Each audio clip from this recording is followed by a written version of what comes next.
A gente vive um mundo em que a tecnologia está transformando a gente o tempo todo. Esse é um mundo que alguns olham e falam, nossa, isso vai acabar com a minha profissão, isso vai acabar com o meu emprego. Olham para um mundo futuro de escassez. Outras pessoas olham, nossa, quantas ferramentas, quanta tecnologia para eu fazer diferente, para eu fazer melhor. Então, olhando para esse plano das ideias, olha só, eu tive em Israel, a convite de um cliente meu, e eu fui conhecer o que eles chamam de Startup Country, que é o país que está mais preparado no mundo para incentivar que empresas de inovação surjam. Por que que a cultura judaica ela tem até um jeito diferente da cultura cristã de organizar as coisas e de interagir com o mundo, né? É um tema bem interessante, né? Para a gente que abriu a nossa cabeça, entender como que é a mente judaica, a mente muçulmana, a mente budista. Vamos entender todas as mentes. Com certeza a gente vai aprender muito sobre muita coisa, né? E lá, estando em Israel, eu fui visitar algumas universidades e a estratégia do país, pessoal, é ter um ecossistema que, se você tem uma boa ideia, você vai ser bem recebido, seja pelo exército, seja pelo governo, seja pelas corporações, ou seja pela iniciativa privada, que seja, né? Então você vai ter lá um lugar para trabalhar, um laboratório para você desenvolver a tua ideia, eles vão te ajudar a registrar essa patente para que, na verdade, você garanta o direito dessa ideia no mundo. Olha que legal. Então, enquanto uns estão lutando pela produção industrial, por fazer mais produtos e vender aqueles produtos, eles já estão preocupados em registrar antes as boas ideias que podem surgir nesse momento de transformação digital que o mundo vive. Então, o grande ativo, o grande diferencial do país é o dinheiro em que a patente dessas ideias pode produzir para uma nação. Isso é uma mudança muito grande e é algo para a gente observar. A importância do mentalismo. Então eles já estão registrando as ideias antes das outras nações. E aí a gente vê algumas coisas que a gente já conhece aqui no Brasil, para quem usa a internet, o Waze veio de lá, né? O Wix veio de lá, entre outras startups muito reconhecidas no mundo. Essa grande transformação que a gente está vivendo na sociedade, né? Como se fosse uma coisa inédita, aí, os robôs chegando, o smartphone, a internet, todas as facilidades que a gente encontra aí com a evolução das tecnologias, esse fenômeno já aconteceu no mundo? Eu acho que já. Eu gosto bastante de história, e se vocês forem ver aí na história da humanidade, a gente viveu ali há 10 mil anos antes de Cristo, até 4 mil anos antes de Cristo, mais ou menos, a idade da pedra, né? Do homem silvícola, nômade.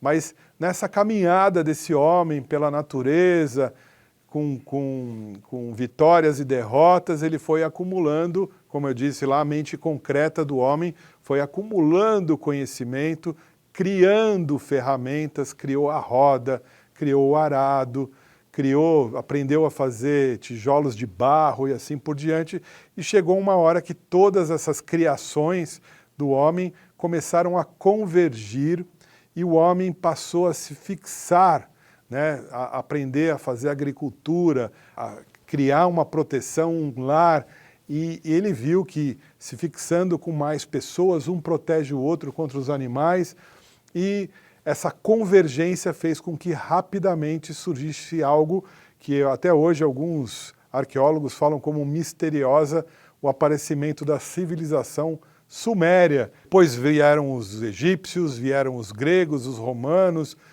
tem o Cristo, chegou, e hoje a gente está com uma civilização que está mandando literalmente carrinhos de controle remoto para Marte, para fotografar Marte. Quem sabe o que nós vamos fazer em Marte no futuro.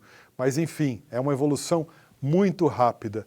E essa rapidez, ela vem pela convergência das coisas que a gente descobriu, né? Então, como eu disse, os tijolos, o tear, o arado, a lidar com metais, a plantar sistemas de irrigação, fabricações de potes de cerâmica em massa, a carroça, a domesticar os animais, a escrita, a matemática, tudo isso convergiu para, de repente, a gente sair da Idade da Pedra e dar um salto para gerar as primeiras cidades-estados, que aí surgiu a política, a forma de administrar e de controlar as pessoas, que vem desde essa época, né? O que a gente está vivendo de novo? Você, com o teu smartphone na mão, você tem aí nesse aparelho o que era um videogame, isso está mudando a indústria dos games, o que era a tua agenda, o que era o teu telefone fixo na tua casa, o que era o teu guia no carro de ruas. Quem é um pouquinho mais da minha geração sabe que todo mundo tinha um guia 4 rodas de ruas para sobreviver aqui em São Paulo e nas grandes cidades, né? Eu tenho também a máquina digital, que era antes a máquina de filme. O meu hábito de comprar mudou com esse equipamento, às vezes eu compro e recebo na minha casa. O meu hábito de ver televisão, de escutar música, todas essas indústrias que existiam antes do smartphone. Olha lá a Kodak, turma. Olha os discos de vinil, que saudade dos discos de vinil, né? Hoje está tudo aí no teu celular. Então, olha só o que acontece. Quando a gente demora um tempão para criar modelos de coisas, e esses modelos vão se completando, chega uma hora que eles começam a convergir para criar uma coisa nova, que é o que você tem na sua mão. Essa coisa nova vai destruir todas as coisas antigas.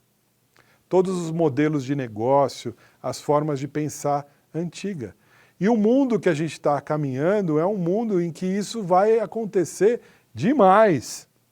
Então, sim, a gente deve estar com a mente aberta nesse momento, não por questão de opção, mas por questão de sobrevivência. Porque as mesmas coisas que você sempre pensou foram as coisas que te trouxeram até aqui. Mas daqui para frente, com o universo mudando tão rápido à nossa volta, talvez eu precise reaprender muitas coisas. Então, reaprender, estar aberto para aprender, ver se serve, se serviu, continua, se não serviu, reaprende de novo. Hoje, a gente não se forma mais na faculdade para a vida inteira, é só uma etapa. Hoje a gente precisa constantemente estar reaprendendo. E o que está acontecendo, né, nesse mundão? Olha só, essa fábrica de robô norte-americana criando robôs humanoides, robôs cachorros dançando. Dizem que esses cachorrinhos aí vão ser usados para operações da polícia de risco, para entrar em minas e filmar o que está acontecendo ali dentro, para mandar para Marte, né, ao invés de carrinho com roda, a gente vai mandar esses cachorrinhos mecânicos aí, e não só esses robôs humanoides trabalhando em estoque, carregando coisas pesadas. A gente tem também hoje estoques automatizados já prontos, em que não tem mais nenhum ser humano na logística desses equipamentos. Eu tenho os drones de todo tipo, drones sendo usados na guerra lá da Ucrânia, drones, alguns projetos de carros drones já pronto, isso vai mudar também o conceito de locomoção. Eu tenho esses drones substituindo os fogos de artifício no céu, isso são só uma pontinha das coisas que estão surgindo. Isso daqui é uma fábrica de Bitcoin que vai mudar, que está mudando o dinheiro também, né? Produzindo criptomoedas. Eu tenho aqui os carros autônomos sem motoristas. Eu tenho restaurantes que não tem mais gente fazendo pizza, fazendo espaguete, comida japonesa, tudo robôs, né? Eu tenho aqui robôs de cirurgia que fazem cirurgia na coluna com uma precisão que a gente nunca teve antes, né? Inclusive, esse projeto foi criado e patenteado lá em Israel. É um dos primeiros grandes projetos milionários, patentes milionárias que o país produziu aí para o mercado mundial. Enfim, todas essas coisas, assim como aconteceu na Suméria, está acontecendo na nossa sociedade, elas vão convergir para criar um mundo novo. em um mundo muito diferente desse mundo que a gente vive hoje. Esse mundo novo, né, esse momento diferente, existe uma universidade criada nos Estados Unidos que se chama Singularity University. Ela foi criada justamente para ensinar executivos e grandes mentes ali a ver oportunidade no meio dessas mudanças. E eles se baseiam, a singularidade, ela fala que a tecnologia ela vai evoluindo muito rapidamente em potências de 10. E vai ter um momento, já que já houve, que o homem vai produzir uma máquina mais capaz do que um camundongo. E depois, a gente está no limiar agora, a previsão é para 2025, está ali, e já existem computadores assim, que as máquinas vão superar o cérebro humano. A gente já viu, alguns anos atrás, o computador ganhar do maior enxadrezista do mundo, né, no jogo de xadrez. Então, o computador já superou o homem jogando xadrez ali. E até 2045, a teoria da singularidade fala que os computadores vão ultrapassar a capacidade de processamento de todos os cérebros humanos juntos do mundo. Dá para imaginar a loucura que vai ser esse mundo com uma inteligência artificial que supera a inteligência humana para nos dar soluções, para nos dar respostas? Existem vários filmes de ficção científica que falam disso, né?